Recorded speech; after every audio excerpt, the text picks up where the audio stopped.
Hey guys, welcome back. Today is going to be a bit of a different video. I am on Vancouver Island. It is July, so it should be warm, but as you can see from the sky up there, it looks like October and kind of feels like it too, which is why I'm wearing a Mac jacket in the middle of summer. That's Vancouver Island for you and why I don't love it here all the time. Anyway, today, I'm going to share with you how I became such a bloody nomad. Like, honestly, I have been moving around my entire life, and I was really thinking through it the other day and trying to figure out what got me here. And the truth is, when I was a kid, I was always moving. My parents always moved around, like not even a little bit, a lot. We moved a lot when I was a kid. And so I got used to rearranging my room, rearranging my life, rearranging my world. And it just became the norm for me. So when I was somewhere between 14 and 16, and the reason I don't know the age specifically is because I left home. My grandfather took me in and put me in a hairdressing course so that I would have a job, so to speak. I don't know if I actually finished it. I feel like I did, but I didn't complete finish it. I don't know. Everything's so murky from those days. At any rate, I had taken off one weekend and decided to go to a place called Norman Wells with a friend of mine. So this is towards the end of my hairdressing program. And I decided to get on a bus. I think it was a 24-hour bus ride, if you can believe it, on like a Greyhound. I remember that bus ride so specifically because it was brutal. So anyway, my friend and I get on this bus. We go all the way up to Norman Wells. We stay with some friends of hers, some guys. I don't really even remember what the situation was. I barely remember being in Norman Wells. I believe I remember being in a house. I don't remember a whole lot past that. These were crazy times, right? So I think what happened was I came back and she stayed. When I got back, I had gone back to my grandparents' place. They didn't say anything to me, so it was really weird when my friend called, who had moved to the Northwest Territories, very top of Canada, like, actually, I think it's the top of North America. Anyway, she had moved up there and she had called me and she said, "Hey, I got you a job and it's a good thing because your grandparents kicked you out." I'm like, out of your mind. My grandparents kicked me out? She says, "Yeah, I called a couple of days ago and they told me I better get you a job." So I did. "So you're going to be dishwashing. Your room and board is covered." I'm like, "I can't get there." She says, "That's okay. They pay for your ticket and you just work it off." Does that sound like possibly, a kind of thing we don't really want to talk about on here, but trafficking maybe?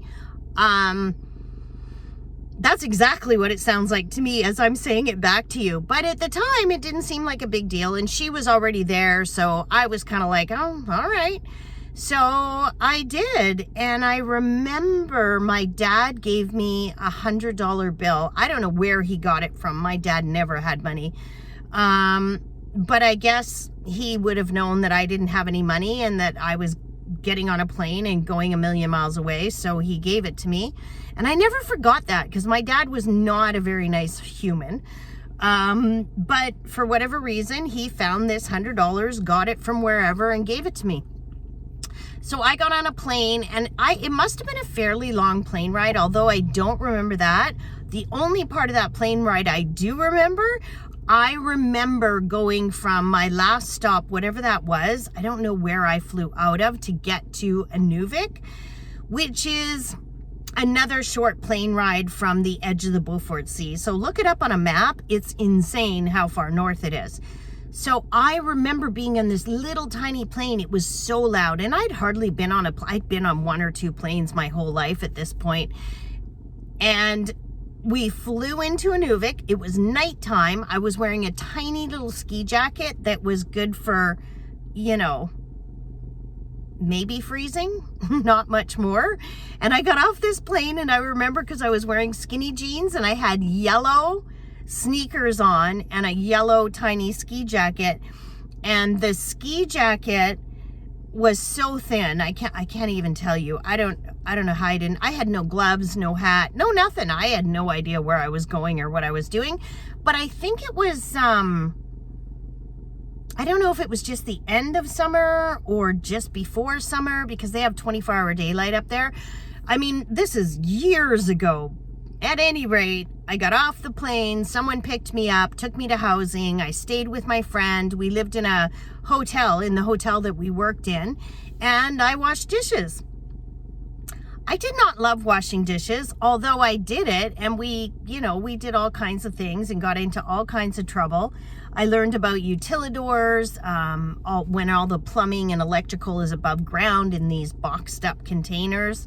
Super interesting. I learned all about different First Nations culture. I always thought everybody who was an Indian in Canada was an Indian, and that actually isn't true. I met people from all over the world up there. It was so interesting. But I didn't love dishwashing, so I started going to, there was an Esso office, and Esso is like a big gas distributor, and all the money in those days was in the oil rigs. So if you could get onto the oil rigs, you could make money. And I knew that, so I kept bugging. And mind you, I'm like 17 years old. Like, I'm not even drinking age at this point. And I started going into the Esso office and bugging these women, and they're like, well, we don't work for catering, we work for Esso, and Esso doesn't hire catering. Now, catering staff, as many of you may know, but if you don't, is all like kitchen staff and domestic cleaning and that kind of thing. So there's one company that supplies all these different oil rigs and oil companies with their domestic staff, for lack of a better word. So I just kept bugging them. And this speaks to tenacity. So if you can hone one skill in your life, tenacity would be a really good one, and resilience. So for months and months and months, I would go into this office over and over again and bug these women until finally they connected me with a catering company, got me a telephone interview, which then got me a job. And I got a job as, I can't remember what they called it, but it was, gosh, I can't even remember what they called it. But what I would do is I would assist the breakfast cook and then, make breakfast food and stuff like that. And then I would do all the dishes and clean up the mess hall and stuff like that. Well, I get up there and I'm sharing a room with this girl who's worked all night. So I go into the room, it's pitch black. I don't even know what I'm doing. I walk into this room and I am on my first job. They fly you out there on a helicopter, first of all. I wish I'd told this in a better order, but I'm sorry, it's a funny story. So they fly you out there in a helicopter. So they take you to a place called Tuktoyaktuk, and you can look that up on a map too.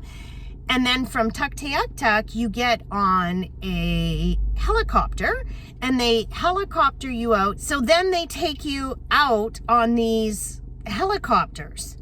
And everything is very like safety orientated, right? So they're telling you about the helicopter before you get on and what, all these different things. And of course, I'm a kid. I don't care now about stuff like that. I'm like, whatever, let's just do it. But then I cared even less.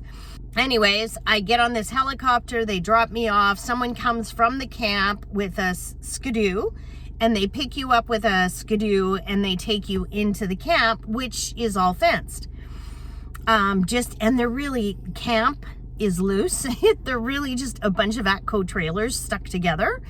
But in this case, this one in particular was interesting because my very first job, this very first one I went on, it was a Coast Guard ship that had been frozen. I think it was an icebreaker that just got frozen up there because it was too cold.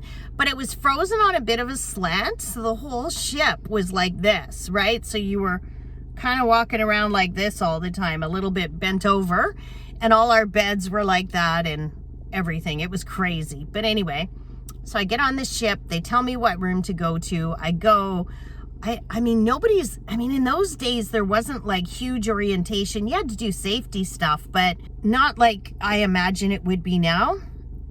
So I go into this room, this poor girl's sleeping. She was leaving the next day. And that made me the only girl in this camp of, I don't know, 400 guys probably. I was the only female out there. And that was often the case for as long as I worked on the oil rig. I started my job. It was all well and good. I mean, I liked it because it just felt cool to me. Like, how many people get to do that? And then I found out, that's right, because my first job was after Christmas, because during Christmas they had a Christmas party or a New Year's party in the camp. I wasn't there. And somebody had gone outside for a smoke and he got eaten by a polar bear. It sounds crazy because that's how crazy it was. Like, on these camps, that first one was my favorite. The first 2 camps I went to were really my favorite. So you couldn't go outside without a bear monitor. And I remember stepping out onto the deck of this ship, which was my first trip, frozen in the ocean, in the Beaufort Sea, frozen. I step out onto the deck. The wind is howling. But the minute I step out, a bear monitor comes out behind me with a long gun, like huge guns. So we weren't actually allowed to go outside at all without a bear monitor. So the bear monitors in these camps were typically First Nations people who lived in the area, understood the wildlife, understood how to handle those kinds of things. So it was super interesting. Now, that was my very first trip. And I think I was out there for 3 weeks on that ship, which was really weird. I was exhausted by the time I came home because we worked 12-hour shifts. I mean, but I was young. I didn't care. That is why I love to travel around, because every time I made a change, I went to Inuvik.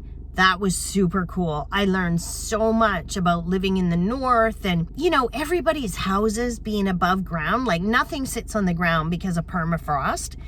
And Land of the Midnight Sun, you'd come outside at 1 in the morning or 2 in the morning and it would be like daylight outside. It was crazy.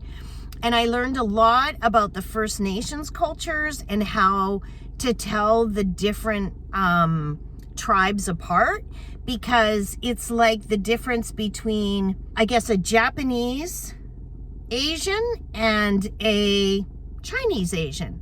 That's like, they're very different.